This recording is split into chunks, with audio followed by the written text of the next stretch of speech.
Welcome to English Country Life. This is the third part of our series on saving money. Today we're going to be looking at how we reuse and repurpose so as little as possible goes to waste.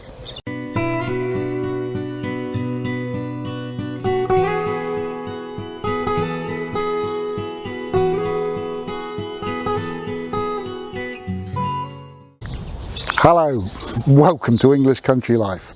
Welcome to the cottage on a glorious spring day. My name's Hugh and I'd like to welcome you to episode 3 of our series on how we try and make the small holding work and how we try and save money. And today we're talking about our zero tolerance approach to waste. The father of modern self-sufficiency, a guy called John Seymour, had an expression. He says, you can tell a good small holding, there's nothing in and nothing out.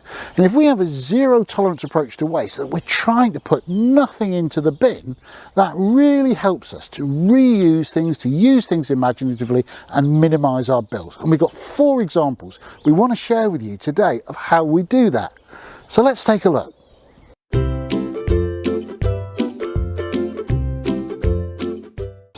We're right down the bottom end of our property in our compost area, and we've got lots of these composters.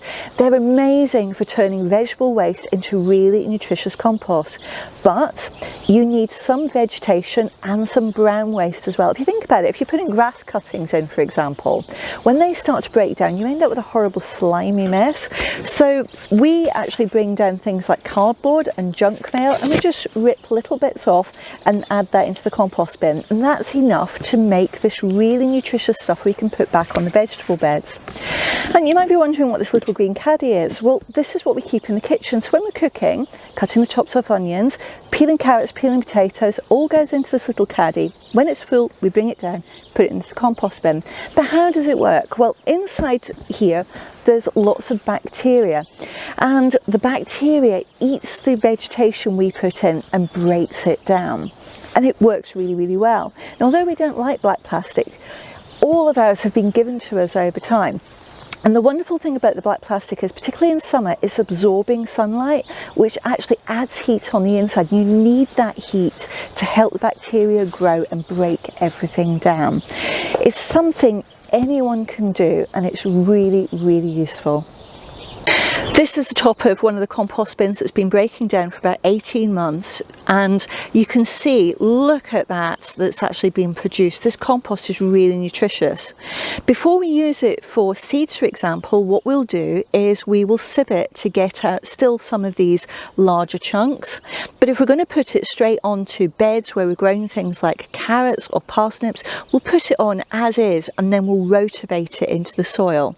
Now, the one thing to say is that it's a good idea not to put large perennial weeds in, things like nettles, but you've got a better use for nettles anyway. We make fantastic tomato food out of nettles, so we just steep it in water for around 2 years.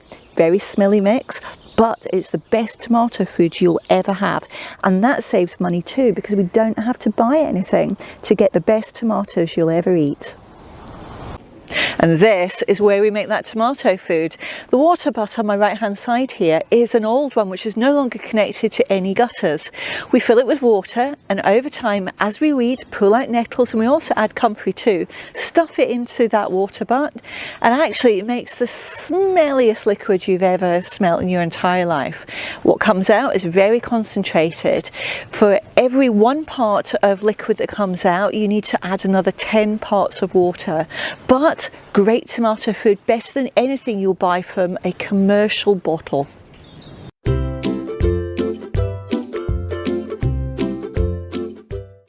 Let me get my hobby horse and talk to you about trees, because I love trees.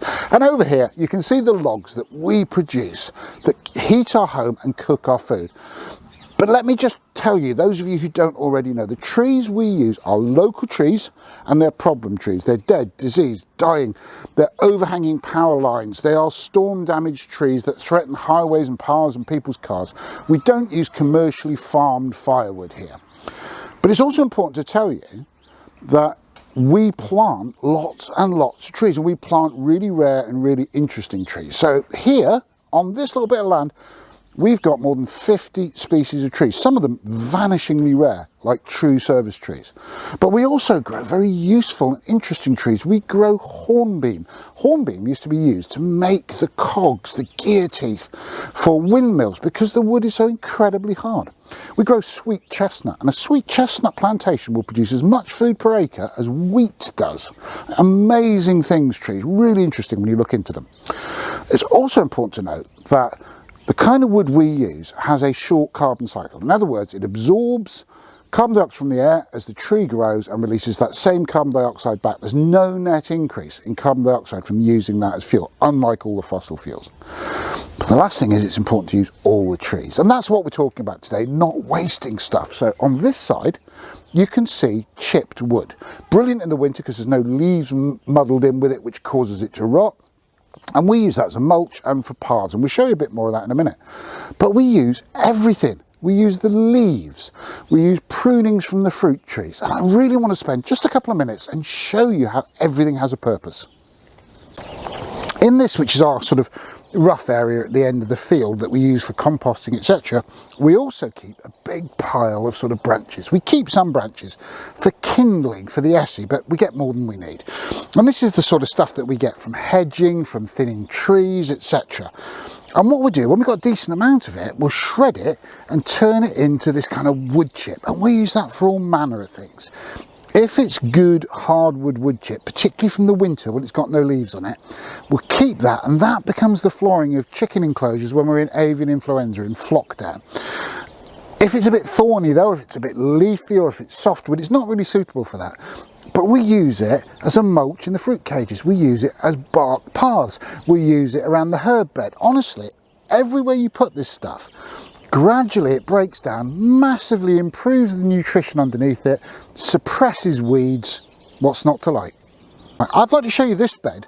This is one of Fiona's flower beds, and I say Fiona's flower beds because Fiona does all the work on flowers here. I'm going to be honest, I'm your fruit and veg man. If I can't eat it, I don't grow it.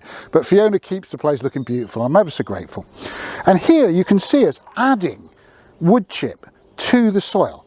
And if you look at that soil over there, think about it. If a weed seed blows in and touches down on that, it'll root. If it touches down on this, it won't do anything. As the hot sun beats down in the summer, that soil will dry out far, far faster than this soil. And this, as it breaks down over the years, will be shown much more nutrition than that soil. So of course, we're going to add wood chip to the rest.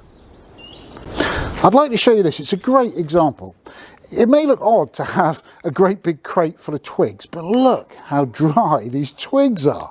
This is because we've had them in here since last year and they're only thin. Well, why have we got a crate full of twigs? Because it's bone dry kindling for the wood burning stoves. Even our prunings don't get wasted. Leaves like this can be a real pain when you have to rake them off your electric fence and from around your chickens, but trust me, gathering them up is worth it. Because after 18 months, after this has been through another full year into the spring of next year, it is going to make the most wonderful, fine, super, super soft compost that's ideal as a seed compost.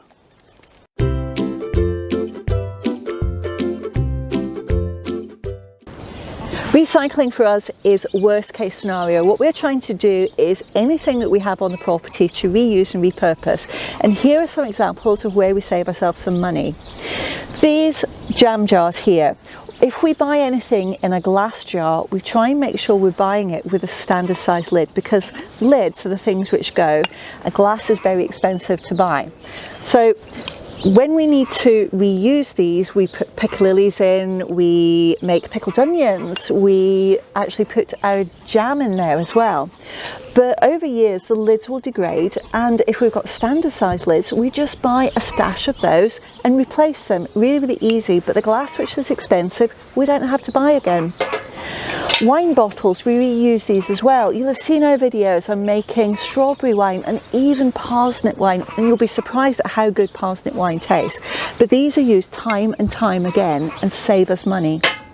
We've got another type of jar here, which is the pressure canning jars. These are quite expensive to buy, and we don't want to be recycling these after using them once. So they are disinfected and we use them time and time again in our pressure canner. Really, really good value for money. And here I've got a plastic box, and you know how much we don't like plastic, but again, this is actually quite useful. I do like my ice cream, I admit it, it's one of my shortcomings. I love my ice cream and I can't make it. I'm dreadful at it. My good friend Claire is great at it, but I'm awful, so I have to buy it. And from guilt with the plastic, I need to find another use for the box. And this is what I'm doing with this one. This has got old loo rolls in it, and you might think that's a bit bizarre, but let me explain what they're going to be used for. So I've folded these flat so they're easy storage, and then I turn them into something else by a cut up the little folds just a little way, and then I put a cut in the bottom. So then I've got 4 cuts, open it out, press it in to make little flaps, and you'll see what I've actually done there is created a little plant pot. So no plastic plant pots. And the plastic ice cream tub can be reused again, because all of these together with compost in, with my sweet pea little seeds in the top, are self-supporting. I can grow them on once those sweet peas have taken and I've got reasonably sized plants. I can then plant the entire thing, the cardboard, into the ground, and this cardboard is going to degrade in the soil, so it's a fantastic use of both old loo rolls, which have no other purpose really other than for me to use as plant pots, and the plastic ice cream tub too.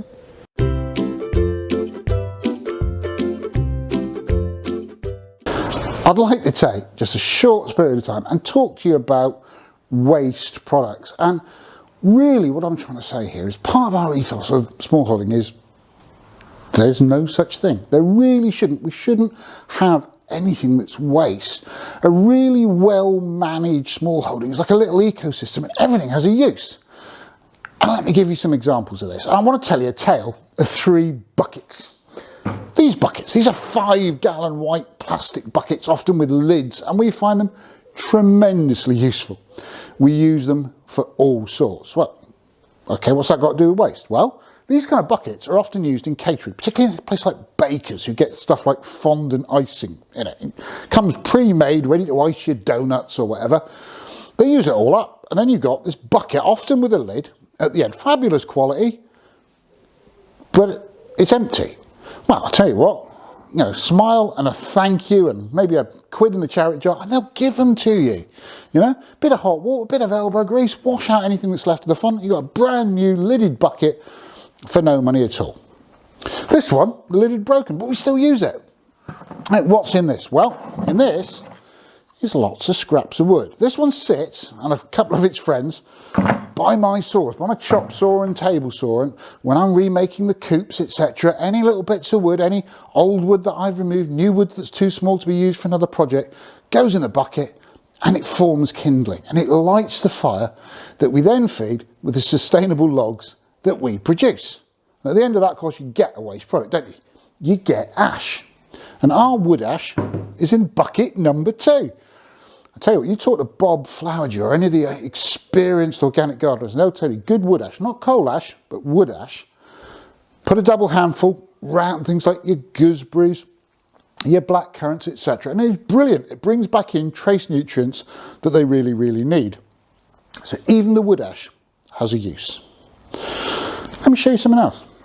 In this jar is the most wonderful snowy white lard that we use ourselves. And I'll put a link up there about how we make this lard. And we make it from a product called leaf fat. And our good friend Martha produces the, in my opinion, world's best pork from these lovely free-ranging pigs. But a lot of people who buy the pork don't want the leaf fat. It's an internal fat from the pig. But rendered, it's how you make lard. So waste product of leaf fat turned into a really useful product. Lard makes the best pastry, makes the best roast potatoes, etc. Stored, of course, in a reused coffee jar that a friend gives us. Now, combine that with the wood ash and you get hand soap. And we've got a video on that as well. I'll put some links up, but you're getting the idea. 2 supposedly waste products stored in a third waste product makes a really useful product that people have to pay for. Let me talk about bucket number 3. Bucket number 3 contains walnuts from our great friend Dave. And these walnuts, when they're on the tree, have a green outer husk. And we get Dave to save that outer husk for us. That outer husk makes a fabulous dye, and you can use that. It's like a brown dye, and it even doesn't need a mordant, a fixing. It's a natural dye, and it will dye wood, it will dye leather, it will dye cloth. Incredibly versatile, totally free from a so-called waste product. But once you've got rid of that waste product, you've got your walnuts. Crack them open. We gave out a recipe recently on Twitter for walnut bread that seems really popular. I love walnuts, really good, really sustainable food. And then you get the husks, and if you grind up those husks, you get like a sort of, like a fine abrasive powder. And I put that in bar soap, and when I come in with oil and grease and muck on my hands, then I can wash my hands. It's like an exfoliant. It will rub off all that oil and grease. So those walnuts absolutely have multiple purposes, and even the things you think are waste, when you get a little bit imaginative, aren't. You know, those coffee jars. This one's full of parsnip seeds that we'll be planting shortly. And that amount of parsnip seeds would cost you an absolute fortune. But grown from the few parsnips that we didn't eat the year before, they're absolutely free. And that's what I'm trying to illustrate. This isn't, of course, you know, anything that's an exhaustive list of things we do. What I'm trying to show is, with a little bit of imagination, any of us can save ourselves a great deal of money and use products that would otherwise have to pay to dispose of. I hope you found some good ideas in there to save some money by reusing and repurposing. If you have liked this content, take a moment and give us a thumbs up down below. If you're not already a subscriber, come over and join us. Hit subscribe and the bell icon and you'll get notified of every new video as soon as it goes live. If you've got a question for us, or if you've got an idea for another video, pop it in the comment section and we'll get back to you as soon as possible. But for now, thanks for watching and we look forward to seeing you next time.